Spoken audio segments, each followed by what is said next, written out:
Good morning, subscribers. So it is Monday the 5th of June, and of course tomorrow, June the 6th, is the first of the A-level microeconomics papers on the new specification. So the excitement is building and the anticipation and the nerves are jangling, I'm sure.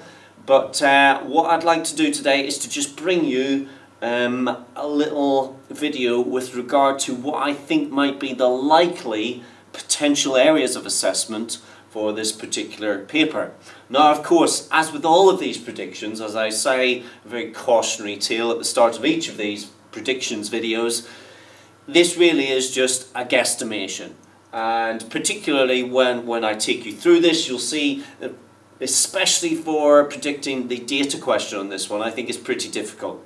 So I wouldn't sort of get too hung up on the things that I'm going to say on that. However, I think it is worth noting what has been going on with regard to the specimen assessment materials that have been available, where those specimen assessment materials have been targeting on the syllabus, on the specification, and then hopefully we can make some educated guesses as to what the likely essay questions will be on your paper tomorrow. So without further ado, ladies and gentlemen, let's get right to it, because I know time will be precious for you as you cram in the last moments of revision. So let's consider first of all the microeconomics specification. So this is simply the specification as outlined in the syllabus. So I'm not going to spend any time on that. You'll be very familiar with that, of course, having worked through it by way of revision. However, what I would like to say is the following. Number one, if you look at this table, this contents table for the specification, I'm sure you can see that really there are four key areas on the microeconomic specification in terms, especially when you consider the volume of content in four areas. Now those four key areas would be supply, demand and elasticity, the whole notion of market structures, labour markets and market failure. And therefore you would think it logical, would you not, that if you're going to get an essay question or indeed data questions, then it's more than likely, given that these four areas do tend to occupy a significant proportion of the overall specification, it's more likely that you're going to get questions focusing on these four key areas. Certainly, if I was writing the paper, those are the areas in which I would be looking to target your exam questions. Now what I've done is I've gone through the sample assessment materials which are available on the OCR website and from OCR Interchange, and I've just had a look to see where the essay questions have been targeted on the specification. So as it says here, areas assessed to date by way of essays are highlighted here, ladies and gentlemen, in red. And I'll just take you through those one by one. So, first area of specification to be assessed by way of essays, how competitive markets work. On the whole notion of the essay was about food prices and air travel, and it was something along the lines of, do you expect, using your knowledge of economics and demand and supply analysis and elasticity, do you anticipate that the price of food will rise faster than air travel in the next few years? That was the general gist of that particular essay. The next one was on elasticity, and it was an essay on the usefulness of price elasticity of demand. Not a great essay in my view, certainly by way of a title, sort of one I'd be steering away from, I think. Then as we move on, moving along. Now look at this, ladies and gentlemen. So essays in red, look at the predominance, look at the concentration of essays on these two areas.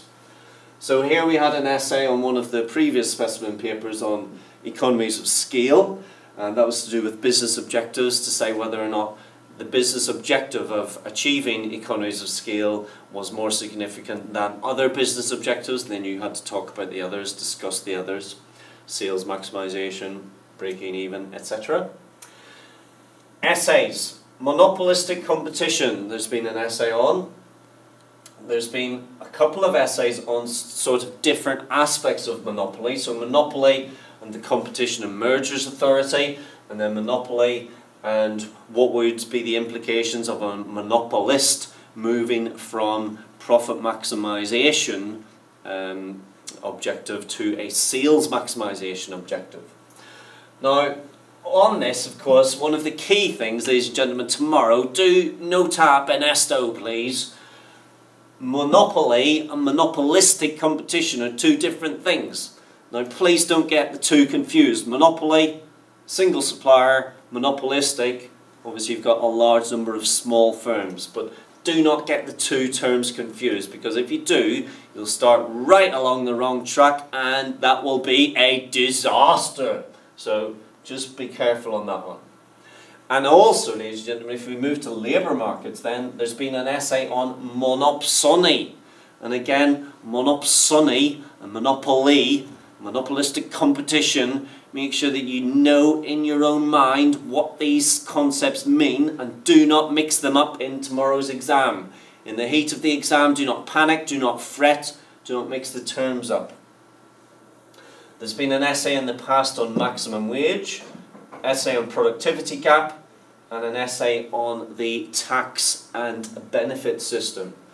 And then a final one on the government provision of education. And then in the final sector here, an essay on cost-benefit analysis. So, ladies and gentlemen, what might be the likely essay questions that you will encounter tomorrow? Well, based upon what has been assessed in the past, we could obviously look forward and think, what might the examiner be targeting the specific questions tomorrow, 6th of June? So I've highlighted for you in green areas which I think might be likely for potential assessment by way of essay tomorrow. So number one, the advantages and disadvantages of different types of economy. Now, as I said on the AS papers, this has not been assessed at all recently, and indeed it's only in the most recent AS exam that the whole notion of command planned economies versus mixed economies versus market economies has actually been assessed. So I think this area is one which you really ought to be putting that little bit extra time in today in your final revision time. What about this area here, demand supply elasticity? So we've already had this one. Well, ladies and gentlemen, think about when this exam paper will have been written. 12 months ago maybe a little bit longer. And think about the things which have been prevalent in the news at that time, and so might have caught the examiner's eye, and the examiner would think, oh, that'll be a good area for an assessment for my exam. So think about housing, the housing market and the housing crisis in terms of shortage and rising prices and so on and so forth. That's something which is very predominant in the news at the moment. Think about the oil industry and the oil price shock and the way the price of a barrel of oil has plummeted, as I was discussing with my friend and colleague Perfect Pete at the weekend. So maybe you might get an essay on oil, commodities, or you might get something on the housing market. Or, here it says travel. Now, it's listed on your specification, travel as a specific area. I hope that you've had a look at the legacy specification, because one of the units is called Transport Economics. And that would be the place to look, ladies and gentlemen, for sample essay questions on travel. So if you go to the OCR website, go to the previous spec, look up paper F584, that will give you a flavour of the types of essay questions that you may get on travel. Now this is it's quite a large area on your spec, so you may get, I know that it's been assessed in the past, price elasticity, but there might be another essay which is asking you to think about the whole concept of demand, supply and elasticity, and again to apply it to a particular market. It might not be oil, it might not be housing, but it might be something else, so do be aware, do be agile enough to deal with that, ladies and gentlemen. Moving on. Now, if I was doing the exam, this, ladies and gentlemen, is the area that I would really want an essay to appear. Something on competitive markets, market structures. So we've already had these areas assessed before, so why not have, on this occasion tomorrow, an essay on perfect competition maybe, or contestable markets, or oligopoly, or natural monopoly. Now, why do I say those 4 areas? Because those are the areas which have not been assessed previously. So that's maybe something that you may wish to consider. And again, let's reiterate, don't confuse monopoly, monopolistic competition, monopsony. Make sure you're clear in your mind as to what they mean. Then what about this whole notion of the labour market? Again, an enormous area on your specification. On the sample assessment materials, we've seen an essay on monopsony. Well, again, think about things which have been prevalent and predominant in the news lately. So, obviously Brexit, the whole notion of migration, employment, minimum wage, living wage, the exorbitant pay of chief executives, although that has appeared in the past in terms of a maximum wage essay that we had before, essay on maximum wage.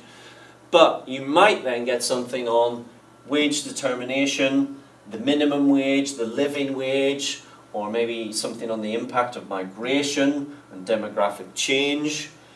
And finally, maybe something on trade union power. Now, that notion of trade union power is often tied into something on monopsony. You've got a monopsonist, and you've got a monopoly, and you'll be aware of that bilateral agreement, that bilateral diagram. So that's a potential area. Then we move on, ladies and gentlemen, to this particular area here on market failure and government intervention. So, public goods. So what I would say about public goods is, number one, make sure that you know what they are. Your lighthouses, your street lights, and your quasi-public goods obviously as well. If you do get a question on public goods, it's good practice to start off by saying, this is a private good, here are the characteristics, rival, excludable, define them, and then move into your explanation of public goods. I've got a video on that, it's about half an hour long if you'd like to have a little look at that. But then merit goods. Now there's been an essay previously on merit goods in terms of the whole notion of education, and should it be provided free at the point of access by the state, or should it be provided privately, or a combination of the two? Well, again, your assessment here is to apply your knowledge to specific markets. So maybe you might be asked to apply it, let's say, to health, being a merit good also. So that's something to consider. And then lastly, ladies and gentlemen, to finish, the whole notion of market failure. I mean, market failure used to be a unit of work in itself. And so market failure is always a popular area. There's no reason why this series of assessments on this new specification should be any different. So again, do be prepared for a question on market failure. I think these essay questions are always very nice ones to tackle actually, and candidates do generally score very well on those. So be prepared for something on that. There's been an essay on cost-benefit analysis before, but again, that's a lovely essay if it comes up because the structure of it is generally always the same, just applied to a different scenario. So that's a nice one to look out for. So those are the things, ladies and gentlemen, by way of essays. I'm going to talk briefly now, just for a minute or two, with regard to something about the data questions. So, on this next final table, I have got the areas which have been assessed by way of data response highlighted in orange for you on the spec. So let's just have a look and see what has been assessed first of all. So here you can see, ladies and gentlemen, the data that you get, the stimulus material at the beginning of the micro papers and the sample papers have been on, number one, cost mergers and collusion, oligopoly, and then market failure. Now, I think when it comes to the data question, the thing you've got to ask yourself is, well, is this area suitable for something whereby the examiner can provide me with something which is sort of in continuous prose partially, but also then there's some numerical data which I can be asked to be assessed. And I don't think that that is the case with every section of the specification. So in purple, ladies and gentlemen, in purple I have simply highlighted a few areas which I think that you might get some type of data question. And bear in mind that the examiner, by the end of this paper, they want to try and assess sort of the broad A-level specification. So dipping into each of these areas. So taking a few essays maybe from 3 or 4 different areas, and then obviously getting the rest of the assessment material from the other areas. So maybe something on types of economy. This certainly is on the F585 paper, on the legacy spec for those people sitting it for the very last time this summer. So maybe something on that. Something on supply and demand. Those of you who've looked at the sample assessment materials, you'll have seen the paper on the steel industry. So maybe we'll have something similar but on a different market. Always possible to give you questions on elasticity, because then you'll have to work out calculations rather than as the previous ones when you asked to calculate, for example, concentration ratios on oligopoly. Here you'll be asked to work out your elasticity values and then to apply them. That's always very popular and always very poorly done by candidates, so watch out for that one. Labour markets is certainly something where you could be provided with text and data and be asked to analyse it. And again, ladies and gentlemen, because the environment is such a popular area and has been in the past, again, that's a potential area for data response. Now, it's difficult, isn't it, really, when you consider this, to think about what the data questions might be. I think it's easier, quote unquote, it is easier to have a look and consider what the areas might be for the essays. Anyway, ladies and gentlemen, that's it from me. I hope that's been of some help to you. I know that these sort of last minute videos aren't always that helpful, because really you know your stuff and you just want to get in there. But if you're doing this by way of some last minute revision, I hope that's been of use to you. I wish you all the very best of luck, and I will be back then with something similar for the macro paper in the run up to next Tuesday's macro paper. But for now, best wishes for tomorrow, and hope it all goes well. Bye for now.